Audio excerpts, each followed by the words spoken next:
عروض الار جي جبناها لكم. ار جي سلك النت الار جي الواحد بيتباع بجنيه ونص وب 2 جنيه.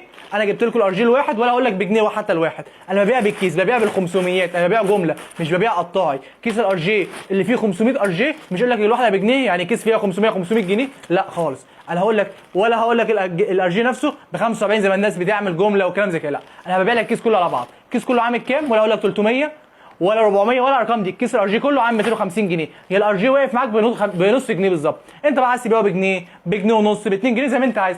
ولو انت بقى صاحب محل طبعا بتقرج الار جي كله، طبعا احنا عارفينه. لو تقرج سلك يمين وشمال يعني اتنين بالظبط تعملهم ب 10 جنيه. يعني سيادتك خدت في الكيس ده كله يعني 500 واحد في 500 واحد على 2 250 ار جي. يعني انت كسبت 2500 جنيه في كيس زي ده. كيس الشريب 250 جنيه هتكسب فيه 2500 جنيه. شايفين الكيس ده اهو؟ كيس مليان والله وكله جديد. في طبعا موجود كميات. اللي محتاج اي حاجه يبعت لنا. احنا مكاننا موجود فين؟ في الشرقيه مدينه بلبيس. نورونا في اي وقت، ورقم موجود على الانستجرام. اي حد تواصل معايا تحت امركم في اي وقت. السلام عليكم.